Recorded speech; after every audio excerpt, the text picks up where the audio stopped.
नमस्कार मित्रों, आप सभी का हार्दिक स्वागत है हमारी चैनल धर्मार्थ पे। सरस्वती का अर्थ होता है बहाव। यह बहाव केवल पानी का नहीं बल्कि विद्या और कला का भी है। यही वजह है कि इन्हें विद्या और कला की देवी भी कहा जाता है। सरस्वती के द्वारा विज्ञान, संगीत और कविताओं की रचना की गई है। ऋग्वेद में सरस्वती को देवीय नदी की भी संज्ञा दी गई है। साथ ही इन्हें पवित्रता और उर्वरता की देवी भी कहा गया है।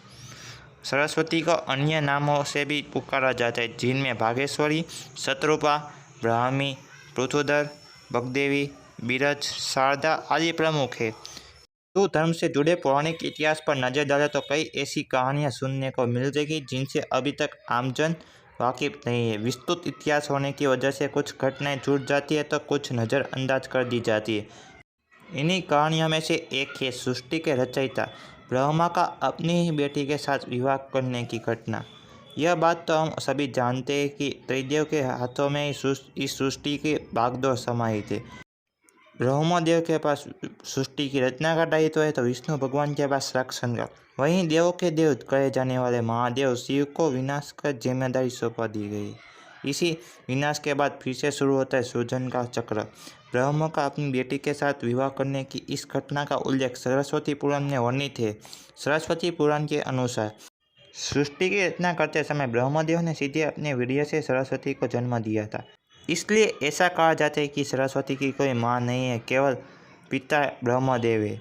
सरस्वती को विद्या की देवी कहा जाता है, लेकिन विद्या की यही देवी बेहद खूबसूरत और आकर्षण थी कि स्वयं ब्रह्मा जी भी सरस्वती के आकर्षण से खुद को बचाकर नहीं रख पाए और उन्हें अपनी अर्धांगिनी बनाकर विचार करने लगे। सरस्वती देवी ने अपने पिता की इन भावनाओं को भांपकर उनसे बचने के लिए 4 दिशाओं ने छिपने का प्रयत्न किया, लेकिन उनका हर प्रयत्न बेकार साबित हुआ। इसलिए विवश होकर उन्हें अपने पिता के साथ विवाह करना पड़ा। ब्रह्मदेव और सरस्वती देवी करीब 100 वर्षों तक एक जंगल में पति पत्नी की तरह रहे। इन दोनों का एक पुत्र भी हुआ जिसका नाम रखा गया स्वयंभू मनु। इसके उलट मत्स्य पुराण के अनुसार ब्रह्मदेव के 5 सिर थे। कहा जाता है कि जब ब्रह्मदेव ने सृष्टि की रचना की तो वही इस समस्त ब्रह्मांड में अकेले थे। ऐसे में उन्होंने अपने मुख से सरस्वती साधन्य ब्राह्मी को उत्पन्न किया।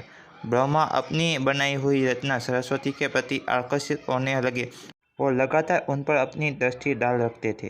ब्रह्मदेव की दृष्टि से बचने के लिए सरस्वती देवी चारों दिशाओं में छिपती रही, लेकिन वही उनसे नहीं बच पाई।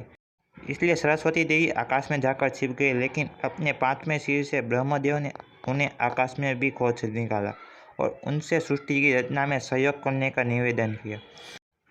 सरस्वती देवी से विवाह करने के पश्चात सर्वप्रथम मनु का जन्म हुआ। ब्रह्मदेव और सरस्वती की यह संतान मनु को पृथ्वी पर जन्म लेने वाला पहला मानव कहा जाता है। इसके अलावा मनु को वेदों, सनातन धर्म और संस्कृत समेत समस्त भाषाओं का जनक भी कहा जाता है। प्रजापति ब्रह्मा का अपनी पुत्री के प्रति आकर्षित होना और उसके साथ संभोग करना अन्य सभी देवताओं की नज़र में अपराध था। सभी ने मिलकर पापों का सर्वनाश करने के वाले शिव भगवान से आग्रह किया कि ब्रह्मदेव ने अपनी पुत्री के लिए यौनकांक्षाएं रखी, जो कि एक बड़ा पाप है। ब्रह्मदेव को उनके किए का फल मिलना ही चाहिए। क्रोध में आकर शिव भगवान ने उनके 5वें सिर को उनके धड़ से अलग कर दिया था। शिव पुराण के अनुसार ब्रह्मदेव का सर्वप्रथम 5 सिर थे, लेकिन जब अपने 5वें मुख से उन्होंने सरस्वती देवी, जो कि उनकी पुत्री थी, उनके साथ संभोग करने के लिए कहा तो क्रोधावश सरस्वती देवी ने उनसे कहा कि तुम्हारा यह मुख हमेशा अपवित्र बातें ही करता है, जिसकी वजह से आप भी विपरीत ही सोचते हैं। इसी घटना के बाद एक बार भगवान शिव अपनी अर्धांगिनी पार्वती को ढूंढते हुए ब्रह्मदेव के पास पहुंचे तो 5वें सिर को छोड़कर उनके अन्य सभी मुखों ने उनका अभिवादन किया, जबकि 5वें मुख ने अमंगल आवाज़ें निकालनी शुरू कर दी। इसी कारणवश क्रोध में आकर शिव भगवान ने ब्रह्मा के 5वें सिर को उनके धड़ से अलग कर दिया। अगर आपको हमारी ये प्रस्तुति पसंद आई है तो हमारे वीडियो को लाइक कर चैनल को सब्सक्राइब कर दीजिएगा। अगर हमसे इस वीडियो में कोई भी भूल या गलती हुई हो तो हम आपसे क्षमा मांग रहे हैं, कृपया हमें क्षमा कर दीजिएगा।